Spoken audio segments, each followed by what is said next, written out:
Assalamualaikum warahmatullahi wabarakatuh. Hai teman-teman, perkenalkan nama saya Kofifa Umami dengan NIM 85986938. Saya dari Universitas Terbuka Medan, Prodi PGSD Pokjar Sedang Bedagai. Saya semester 4 dari kelas 4A. Di sini saya akan membuat video pembelajaran PKN di SD mengenai modul 11 yang berjudul Karakteristik Warga Negara Indonesia dalam Konteks Individu yang Berbineka Tunggal Ika. Di modul 11 ini terdapat 4 kegiatan belajar. Yang pertama itu warga negara yang cerdas, dan yang kedua warga negara yang partisipatif. Kegiatan belajar yang ketiga warga negara yang bertanggung jawab, dan kegiatan belajar yang keempat yaitu warga negara yang religius dan penuh toleransi.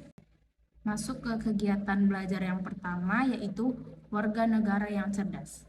Terdapat beberapa hal yang harus kita bahas. Yang pertama itu ada A, konsep warga negara, dan yang kedua itu ada B, karakteristik warga negara yang cerdas, dan yang ketiga itu ada C, dimensi-dimensi kecerdasan warga negara. A, konsep warga negara. Warga negara atau dalam bahasa Inggris disebut citizen. Dalam bahasa Yunani, yakni civics, asal katanya civicus, yang berarti penduduk sipil atau citizen. Penduduk sipil atau citizen ini melaksanakan kegiatan demokrasi secara langsung dalam suatu polis atau negara kota, yaitu city-state. Polis adalah suatu organisasi yang berperan dalam memberikan kehidupan yang lebih baik bagi warga negaranya. Adapun menurut Aristoteles, yang disebut warga negara adalah orang yang secara aktif ikut mengambil bagian dalam kegiatan hidup bernegara, yaitu orang yang bisa berperan sebagai orang yang diperintah dan orang yang bisa berperan sebagai yang memerintah. Orang yang diperintah dan yang memerintah itu sewaktu-waktu dapat bertukar peran. Jadi, tegasnya warga negara harus sanggup memainkan peranan yang sangat penting dalam kehidupan bernegara. Selanjutnya, dijelaskan bahwa warga negara dibagi ke dalam dua golongan, yaitu yang pertama itu ada yang menguasai atau yang memerintah, dan yang kedua ada yang dikuasai atau yang diperintah. Warga negara yang menguasai haruslah memiliki kebajikan dan keutamaan, yakni sifat kebaikan dan kearifan. Sedangkan bagi warga negara yang dikuasai atau yang diperintah, kebijaksanaan dan kearifan tidaklah begitu penting. Berkaitan dengan posisi warga negara yang memerintah dan yang diperintah, tidaklah berlaku untuk waktu yang selamanya. Nah, dalam waktu tertentu, keadaan bisa bertukar posisi, di mana yang diperintah berganti dengan yang memerintah. Hal ini didasarkan pada argumentasi bahwa seluruh warga negara itu adalah orang-orang bebas dan sederajat, sehingga mereka semua harus siap sedia untuk memerintah dan diperintah. Maka seluruh warga negara itu harus memiliki satu keutamaan dan kebajikan yang sama.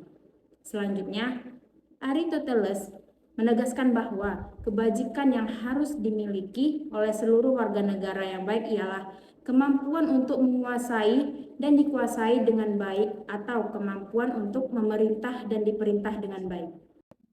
Yang B, karakteristik warga negara yang cerdas. Warga negara yang cerdas erat kaitannya dengan kompetensi warga negara, sebab warga negara yang cerdas mesti memenuhi sejumlah kompetensi serta mampu mengaplikasikan dalam praktik kehidupan sehari-hari. Kompetensi merupakan sejumlah kemampuan yang direfleksikan dalam perilaku atau perbuatan sehari-hari. Warga negara adalah sebagai bagian penting dari eksistensi negara yang sudah barang tentu dituntut untuk memiliki kompetensi atau kemampuan-kemampuan yang direfleksikan dalam sikap, perilaku, atau perbuatan sebagai warga masyarakat dan warga negara. Terkait dengan kompetensi warga negara, seorang ahli yang bernama Risey mengemukakan ada 6 kompetensi dasar atau basic competention warga negara, yaitu yang pertama, kemampuan memperoleh informasi dan menggunakan informasi. Yang kedua, membina ketertiban. Dan yang ketiga, membuat keputusan. Adapun yang keempat itu berkomunikasi Yang kelima, menjalin kerjasama, dan yang terakhir yaitu yang keenam, melakukan berbagai macam kepentingan secara benar agar Anda benar-benar memahami unsur-unsur kompetensi dasar warga negara itu. Berikut diuraikan satu demi satu masing-masing kompetensi tersebut. Yang pertama, kemampuan memperoleh dan menggunakan informasi. Warga negara yang cerdas dalam konteks kehidupan era informasi dewasa ini tidak saja dituntut untuk mengetahui berbagai informasi yang berkenaan berbagai hal, baik dalam lingkup lokal, nasional, regional, maupun internasional, melainkan dituntut pula untuk selalu berupaya mencari untuk memperoleh informasi, bahkan mampu menggunakan informasi tersebut secara efektif. Yang kedua, menjaga dan membina ketertiban. Warga negara yang cerdas adalah warga negara yang mampu menjaga dan membina ketertiban. Sedangkan ketertiban dalam kehidupan masyarakat akan terwujud apabila setiap warga negaranya memiliki kesadaran yang kuat. Segala peraturan atau norma-norma yang berlaku serta mampu mengamalkannya dalam praktik kehidupan sehari-hari. Suatu hal yang mustahil akan tercipta ketertiban masyarakat tanpa adanya kesadaran serta kepatuhan terhadap norma-norma yang berlaku di masyarakat. Dengan demikian, warga negara yang cerdas itu senantiasa memiliki komitmen serta kesadaran untuk mengetahui, memahami, serta melaksanakan segala aturan atau norma yang berlaku dalam rangka membina ketertiban masyarakat. Yang ketiga, membuat keputusan. Dalam konteks ini, warga negara yang cerdas adalah warga negara yang mampu mengambil keputusan secara cerdas, di mana mengambil keputusan itu tidak didasari dengan sikap emosional, melainkan oleh sikap dan tindakan yang rasional, logis, dan sistematis. Keputusan yang didasari pikiran dan spirit yang rasional, sistematis, dan logis akan menjadikan keputusan tersebut memiliki kebermaknaan bagi diri sendiri maupun bagi masyarakat lainnya.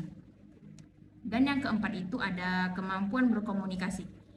Dalam berkomunikasi, wujud komunikasi baik lisan maupun tulisan yang diekspresikan warga negara yang cerdas bukan sekedar informasi yang hampa makna, melainkan berisikan pesan-pesan informasi yang memiliki atau berbobot makna atau yang bisa disebut meaningful.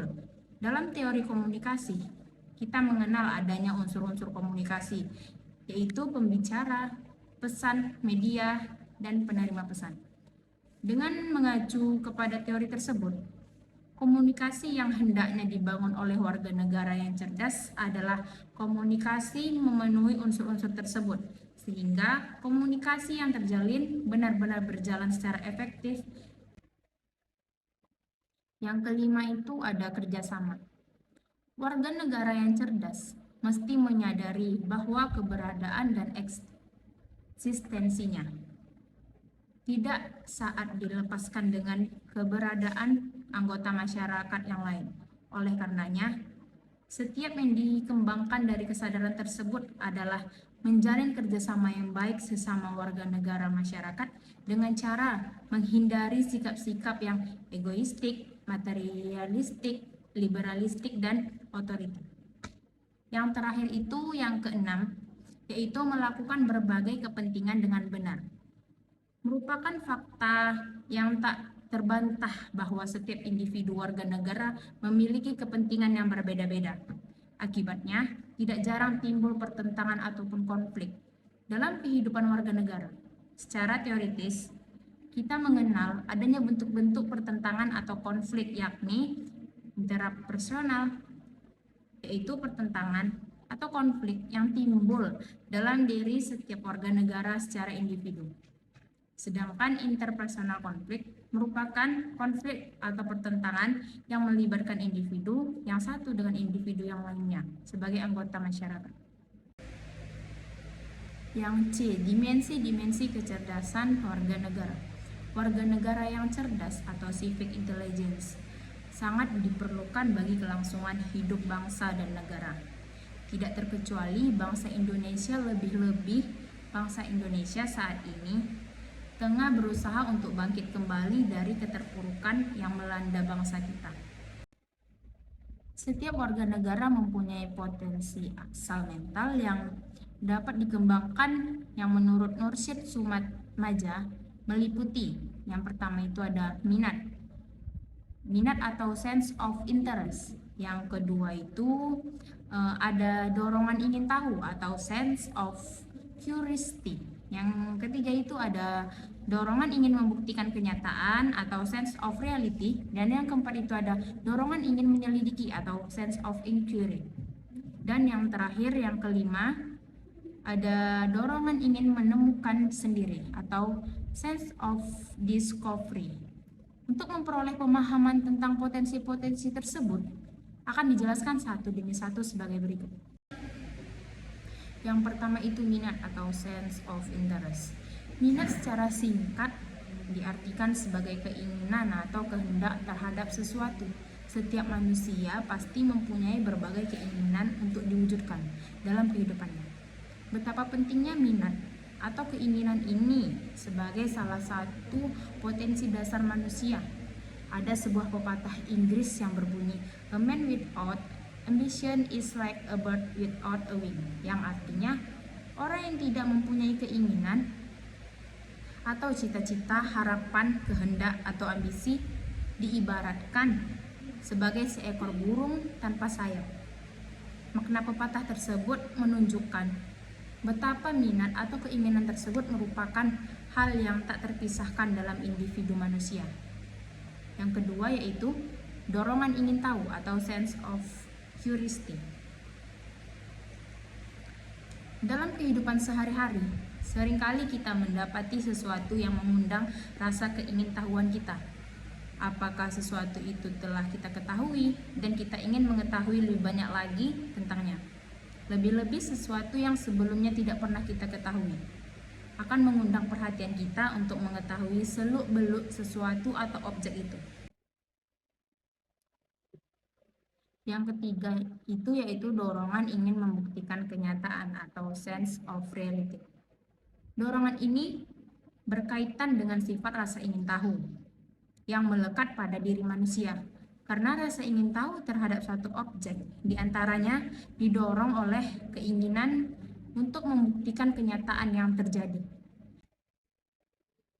Yang keempat ada dorongan ingin menyelidiki atau sense of inquiry. Berbagai permasalahan seringkali terjadi dalam kehidupan di sekitar kita. Tidak jarang permasalahan tersebut membutuhkan penyelidikan secara mendalam untuk memperoleh jawaban yang memuaskan. Dorongan untuk menyelidiki pada umumnya timbul manakala kita ingin mengetahui sesuatu objek itu secara lebih utuh sehingga dapat memuaskan kita. Dan yang kelima atau yang terakhir itu ada dorongan ingin menemukan sendiri atau sense of discovery. Tak dapat kita pungkiri bahwa kita berkeinginan untuk menemukan sesuatu sebagai sebuah kebanggaan yang dapat kita raih. Oleh karenanya, manusia berlomba-lomba sesuai dengan kemampuan yang dimilikinya untuk menemukan sesuatu yang bersifat lebih baru dan bermanfaat bagi kehidupan manusia. Dari kelima potensi dasar, sebagaimana diuraikan di atas, maka potensi minat merupakan kunci untuk menumbuh kembangkan potensi-potensi yang lainnya, maka akan mempengaruhi terhadap rendahnya potensi lainnya. Sebaliknya, jika minat atau keinginan yang dimiliki dalam keadaan yang sangat baik, maka akan memicu atau mendorong aktualisasi atau pelaksanaan potensi dasar mental yang lain. Masuklah kita ke kegiatan belajar 2, warga negara yang partisipatif. Yang pertama itu adapun pengertian partisipasi. Warga negara yang partisipatif adalah warga negara yang senantiasa melibatkan diri atau ikut serta dalam berbagai kegiatan dalam konteks kehidupan masyarakat, bangsa, dan negara, baik dalam bidang politik, ekonomi, sosial, dan budaya maupun keamanan. Jadi, lingkup partisipasi itu meliputi partisipasi politik, partisipasi sosial, partisipasi dalam bidang ekonomi, partisipasi dalam bidang budaya, dan partisipasi dalam bidang keamanan. Meski diakui bahwa mewujudkan warga negara yang partisipatif tidaklah semudah yang dibayangkan, mengingat luasnya aspek-aspek yang berkaitan dengan pengetahuan, pemahaman, sikap yang bersifat subjektif. Untuk mewujudkan warga negara yang partisipatif, diperlukan kesadaran dan komitmen yang tinggi dari setiap diri warga negara. Yang B, partisipasi politik. Partisipasi politik adalah keterlibatan warga negara dalam kehidupan sistem politik, yang mana disesuaikan dengan kemampuan yang dimiliki masing-masing warga negara. Banyak contoh lain partisipasi politik yang dapat dilakukan oleh warga negara sesuai dengan kemampuan masing-masing. Yang C ada partisipan sosial. Partisipasi sosial adalah keterlibatan aktif individu atau kelompok dalam kegiatan yang bertujuan untuk meningkatkan kesejahteraan dan kualitas hidup masyarakat. Partisipasi sosial melibatkan kontribusi dalam berbagai aktivitas komunitas, interaksi sosial, dan upaya kolektif untuk mencapai tujuan bersama yang bermanfaat bagi masyarakat luas. Yang D itu ada partisipasi dalam bidang ekonomi. Partisipasi dalam bidang ekonomi adalah keterlibatan aktif individu, kelompok, atau komunitas dalam kegiatan ekonomi yang berkontribusi pada pertumbuhan, perkembangan, dan kesejahteraan ekonomi. Ini mencakup berbagai bentuk aktivitas yang mendorong produktivitas, penciptaan lapangan kerja, dan peningkatan kesejahteraan ekonomi secara keseluruhan. Yang E, partisipasi dalam bidang budaya. Partisipasi dalam bidang budaya adalah keterlibatan aktif individu atau kelompok dalam kegiatan yang berkaitan dengan pelestarian, pengembangan, dan ekspresi budaya. Partisipasi ini mencakup berbagai bentuk aktivitas yang memperkaya kehidupan budaya masyarakat dan mempromosikan pemahaman serta apresiasi terhadap warisan budaya.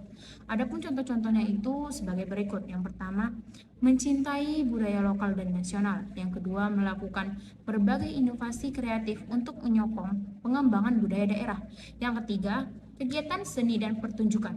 Yang keempat, pelestarian warisan budaya. Dan yang kelima itu pembelajaran dan pendidikan budaya.